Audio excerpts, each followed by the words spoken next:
According to experts, the devastating Canadian wildfires that have blanketed New York in smoke were in part caused by unusual springtime highs of 33 degrees Celsius. And this weekend, parts of the UK are set to hit highs of 30 degrees. As a result, the UK Health Security Agency issued this heat health alert. And I just want to read you the part about who this is relevant to. So it says, look out for people who might struggle to keep cool. And it goes on to say, older people, people with long-term health conditions and young children may need help keeping cool. Now, all pretty inoffensive stuff, unless, of course, you're a right-wing radio clown. Talk TV's Julia Hartley-Brewer has been really triggered by the heat warnings. She began her segment with this monologue. The absolute terrors that await us this weekend. A plague of locusts? No. Forest fires engulfing the nation? No. Floods and deluge? No. This isn't the Kherson region in Ukraine. What does await us is, and brace yourselves, folk, have a sit down before I tell you this. In some parts of the country, temperatures may reach 30 degrees Celsius. I know. I'm as horrified and scared, terrified and bewildered as you are. But yeah, a heat alert. A heat alert was issued yesterday by the Met Office that a heat wave is finally on its way. But why a heat alert? Aren't most of us delighted to be getting the barbecue out at long last? The way the goalpost shifts, she's like, 30 degrees, who cares about 30 degrees? What is that? This isn't a city being covered in smoke. But then you can imagine a city gets covered in smoke and Julie Hartley-Brewer will say, just close the goddamn window. Who cares about this? You constantly shift the goalposts. Whatever is currently happening isn't really a problem. You talk about something more extreme. The more extreme thing happens. And then you say, well, this isn't something even more extreme. I don't know. I find it disingenuous. Later, Julie Hartley-Brewer was joined by a guest, weather presenter Claire Nasir. Why is there a heat alert about a temperature which is the sort of temperature which most of us would pay our hard-earned cash on to get to that sort of temperature in another country on summer holiday? And the Met Office is not saying don't celebrate the sunshine. It's a joint venture, obviously, with health professionals to just alert the social care system that vulnerable people could actually be impacted by this heat. It's the lowest level of heat. It's a yellow warning. So most healthy people, it's not a problem at all. It's those who have underlying health conditions like heart issues, etc. And can I just remind you that along the eastern side of the country, they've seen temperatures of 13, 14 degrees Celsius. Norwich could see a hike of 20 degrees in the next few days. And that's quite a shock to the system. It's the first time this year we're seeing 30 degrees. Everyone's going to be thrilled. From 13 degrees to 30. Wonderful, brilliant. Get your shorts and T-shirts on. Pour a glass of Pimm's.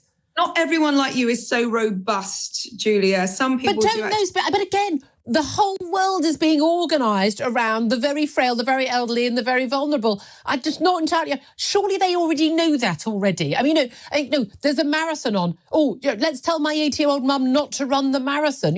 We don't issue warnings about things like that. Don't people who are frail or vulnerable, don't they already know? Look, I'm of Irish blood, so I can't sit out in the sun. I get burnt to a crisp almost immediately. What's the point? But I know that. Do I need to have a heat health alert to tell me that? This is not for you. This is for people who work in the health profession and those who are very vulnerable. So you can ignore this completely and go outside, really thrive in this beautiful weather.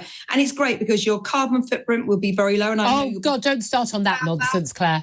Don't start on that nonsense, Claire. Wow. I mean, I think that was so telling about the politics of Julie Hartley-Brewer and actually that segment of the right in this country. One, because she's talking about something that's completely irrelevant, right? It's just a health. She can ignore the health warning. As the guest was saying, it's not for her. She says the whole of society is being organized around these vulnerable people. Why is it being... All you have to do is read one small health warning. You don't even have to read that. The only reason anyone really knows about this is because you've made some bizarre, angry segment on your show about it. And the extent to which sort of the right wing are just constantly... if I go on sort of like right-wing TV or right-wing radio, whatever, they always want you to comment on like a tweet that some small borough council has made, which says something about solidarity with black people or maybe recycle your stuff. And I was like, why are they shoving this down our throat? It's like, it's a tweet. It's one agency saying, if you know someone who's particularly vulnerable to the heat, maybe check that they're okay, right? So how is that organizing society around this risk? That's a really important observation about how institutions like GB News, like Talk TV, what their bread and butter is, their ideological strategy. It's producing stories. It's like the production of or the use of like ultimately insignificant events to contribute to this overall meta-narrative that they are trying to construct. And for me, Julia Hartley-Brewer almost said the quiet part out loud there when she said, we're organizing the whole of society around, the marginalized and the vulnerable. First of all, I wish that were true. Nothing could be further from the truth. But what she's trying to do there is using this completely pedestrian, like normal, not like irrelevant thing, which is just public health advice that I'm sure is nothing out of the ordinary. It's not new. It's very typical, whatever. Taking that and she's using it to add to this reservoir of stories and images that essentially is trying to make any kind of infrastructure or allowance or access to anyone deemed weaker or more marginalized than her to try and stigmatize that. And so there is a connection between this, what seems like a kind of inoffensive fluff story, and this broader culture of organized abandonment and organized neglect of people that we see or that she sees as being less valuable. There's a connection between this and, taking away, disability and social welfare benefits because of this idea that if you can't, work 10 hours a day, then you're useless to society and you should be abandoned. Or the same logic that leads to refugees and asylum seekers being abandoned on the streets of London or being, forced to take unsafe routes across the Mediterranean. It's the cultivation of this meta-narrative that somehow, the most vulnerable people, the most marginalized and dispossessed people have won over everyone else.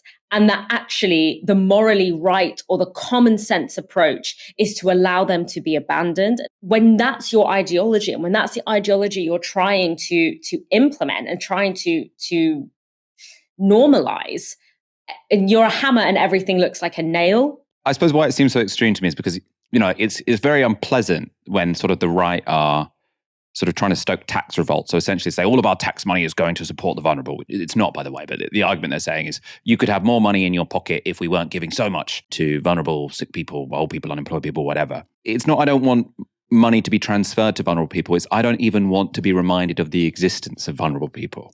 Just shut up about the vulnerable. If at the end of the weather forecast they say, if you are old or frail or know someone old and frail, maybe be careful about the weather, that's too much for Julie Hartley-Brewer to take. She doesn't want even the existence of these people to be recognized.